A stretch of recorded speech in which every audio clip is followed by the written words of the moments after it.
Bonjour tout le monde, soyez bienvenue à ce tout nouvel épisode. Alors, aujourd'hui sera un petit épisode car pour le moment je suis plus un peu dans une période de repos. Alors, pour vous dire pour les prochaines vidéos, bon, normalement la prochaine, je l'espère, c'est la deuxième partie sur la Marvel rétrospective.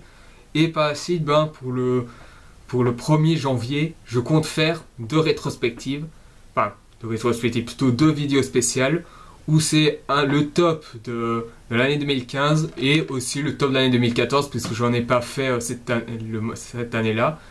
Donc voilà, donc le film d'aujourd'hui, pour une brève critique, on va parler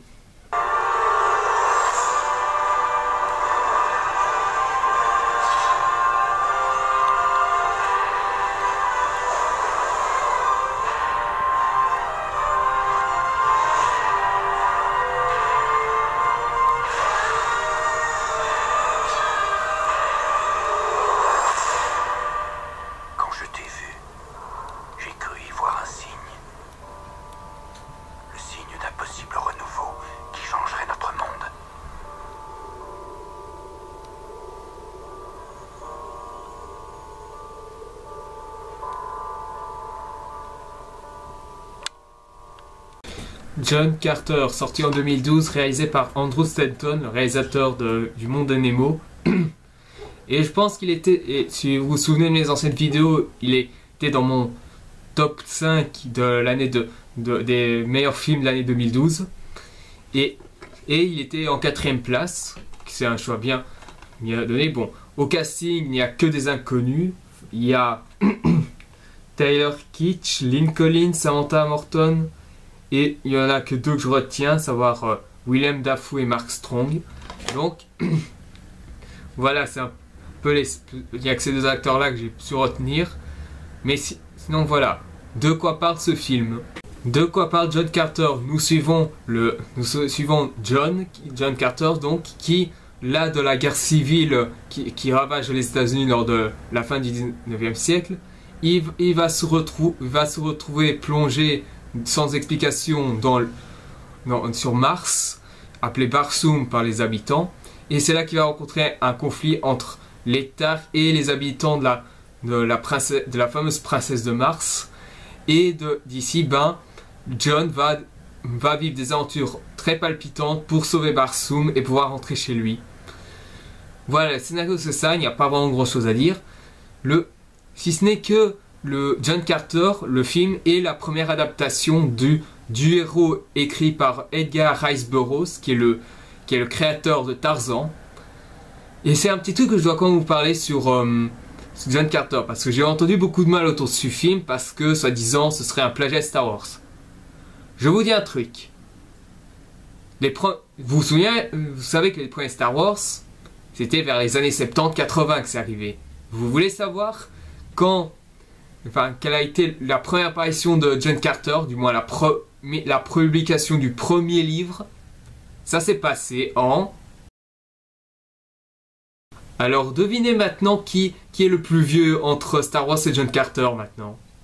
Pour commencer sur la critique, ce que je peux dire c'est que déjà la mise en scène, elle est éblouissante, c'est vraiment très beau, tu as des beaux paysages, surtout celle de Barsoom, qui apparemment c'était des vrais décors selon les articles.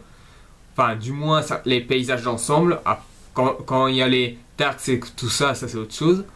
Puis venant aux effets spéciaux, bon, comme les Tarks la pyrotechnie, les vaisseaux et tout ça, génialissime, c'est vraiment super beau.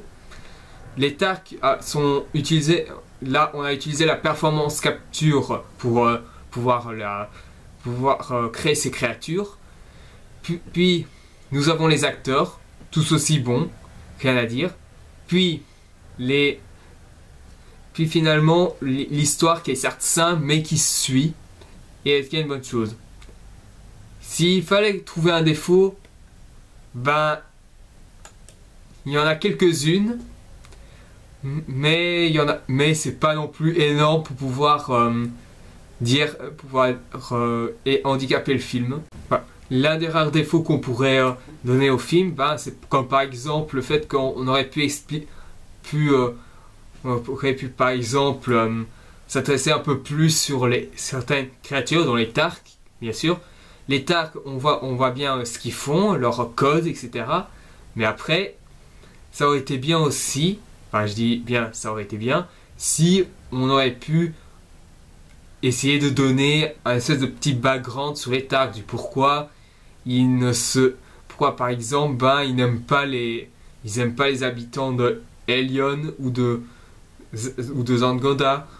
Ça aurait pu être sympa. Après, ça ne change rien puisque dans le film, c'est expliqué en une phrase que l'un des Tark dit, à savoir que les Tark ne soucient peu des problèmes d'autrui. Donc voilà.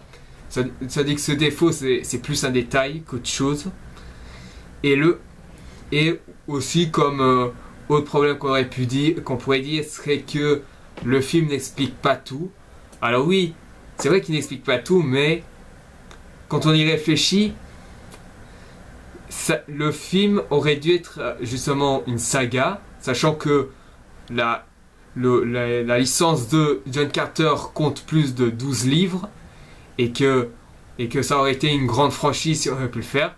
Malheureusement, comme le film a été un échec au box-office, à savoir plus de 260 millions de dollars, il n'en a récolté que 280 partout dans le monde.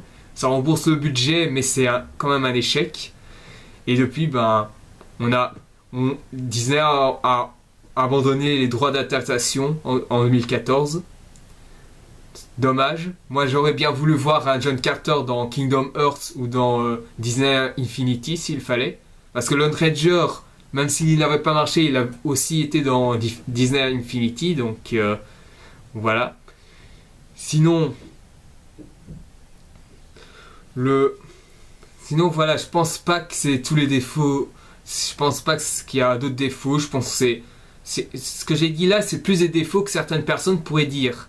Par contre, si vous osez dire que c'est des défauts parce que ça ressemble à Star Wars, je vous dis un truc très simple.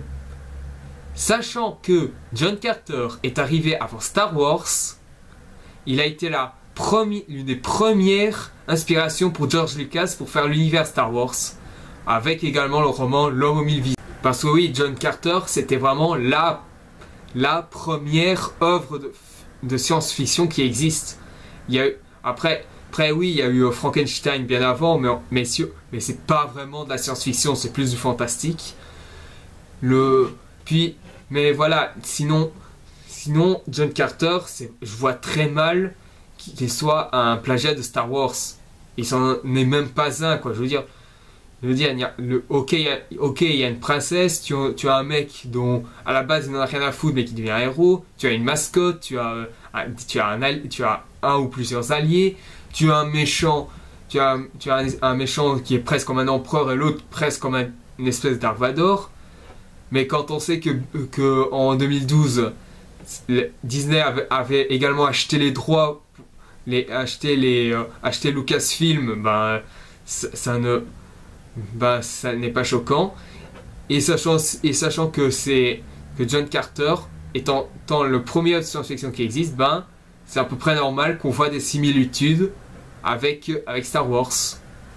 Ce qui est plus ou moins normal. Donc voilà, c'est pas une grande vidéo que j'ai fait, mais bon, j'ai dit ce que j'avais à dire parce que John Carter, je trouve que c'est presque la perfection pour moi. Et il mérite bien d'être dans mon top 5 des meilleurs films de l'année 2012. Donc, conclusion. Bref, pour conclure, John Carter est un bon film. Oubliez tous les préjugés autour de Disney. Oubliez tout ce que les gens ont pu dire sur ce film-là. Oubliez également l'échec commercial qu'il a eu. Trouvez ce film, achetez-le. Vous n'allez pas le regretter. La réalisation elle est excellente, les effets spéciaux magnifiques, les acteurs sont tous bons, l'histoire se suit et les scènes d'action, enfin c'est vrai que j'en ai pas parlé, mais voilà, les scènes d'action ils sont très bien, très bons. Après, on aurait pu attendre un peu plus dans les pics, mais voilà, il fait son taf et on ne peut pas leur en vouloir. Et je trouve que John Carter, pour la fin des vacances de Noël, ça peut vous ça peut vous donner quelque chose. Ça peut vous divertir pendant un moment. Donc, merci d'avoir vu cette vidéo, j'espère que ça vous aura plu. Si vous avez aimé, mettez un j'aime. Si vous voulez savoir plus sur les prochaines vidéos à venir, abonnez-vous. N'oubliez pas de me poser des questions si vous en avez. Et de regarder mes vidéos d'autres vidéos sur ma chaîne ou dans l'ancienne chaîne pour découvrir mes améliorations au fur et à mesure des vidéos. Donc, après, comme j'ai dit, ce sera la Marvel rétrospective partie 2. En espérant que je vais vraiment le faire. Bien avant le 31 décembre au 1er janvier. Et sous ce, prenez soin de vous, regardez des films et à la prochaine.